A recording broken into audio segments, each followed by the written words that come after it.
नमस्कार दोस्तों, स्वागत है आपका एक और नई वीडियो में। दोस्तों, यूरिया सबसे अधिक इस्तेमाल होने वाली नाइट्रोजन वाली खाद है। इसमें लगभग 46% नाइट्रोजन होता है।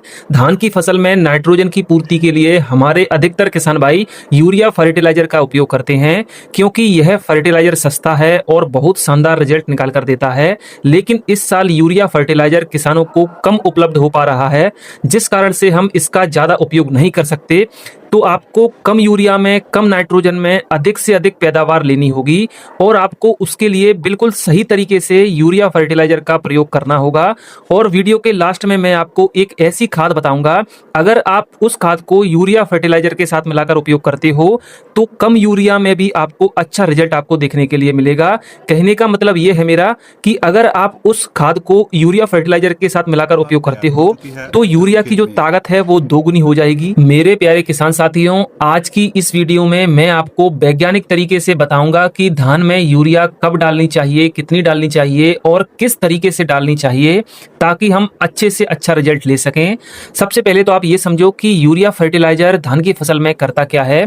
इसमें नाइट्रोजन होता है जो नई पत्तियों के निर्माण में मदद करता है, पौधे की ग्रोथ तेजी से करता है, पौधे में ज्यादा से ज्यादा कल्ले बनाता है, आपकी धान की फसल को बिल्कुल हरा भरा कर देता है। पौधा यूरिया सीधे नहीं लेता, बल्कि इसमें जो नाइट्रोजन होता है वो एमाइड फॉर्म में होता है।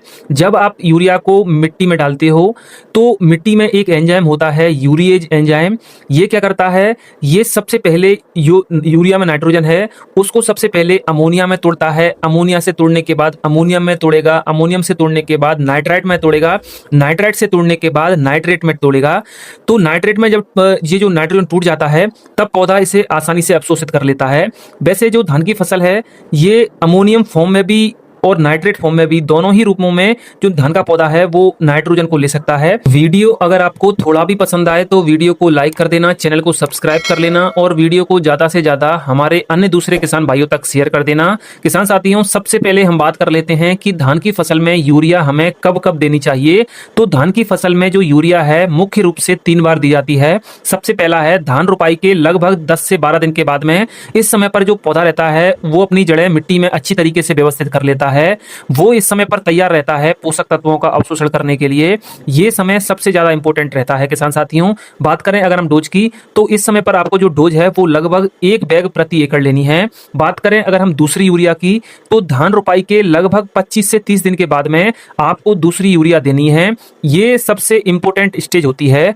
अगर आप इस समय पर थोड़ा भी देरी करते हो तो पौधे में कल्ले कम से कम बनेंगे, आपकी जो पैदावार है वो आपको कम देखने के लिए मिलेगी, क्योंकि इसी स्टेज पर पौधे में ज़्यादा से ज़्यादा कल्ले बनते हैं। अगर आप इस समय पर यूरिया लेट देते हो या फिर भूल जाते हो तो आपकी जो पैदावार है वो लगभग 25 से 30% तक आपको कम देखने के लिए मिल सकती है। किसान साथियों, ये जो स्टेज होती है यहीं पर उत्पादन की जो नींव है वो तय होती है, तो आपको इस चीज़ का विशेष रूप से ध्यान रखना है।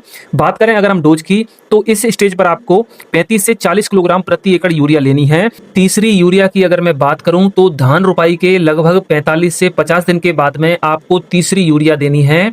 इस स्टेज को पेनिकल इनिशिएशन स्टेज कहते हैं, क्योंकि इसी समय पर जो पौधे के अंदर जो बाली है वो बनना शुरू हो जाती है। इस समय पर अगर आप यूरिया देते हो तो जो बालियां हैं वो लंबी बनती हैं, बालियों में दाना जो है वो ज्यादा बनेंगे, अच्छी क्वालिटी के बनेंगे और जो दाने का भराव है बालियों में वो भी अच्छा देखने के लिए मिलेगा।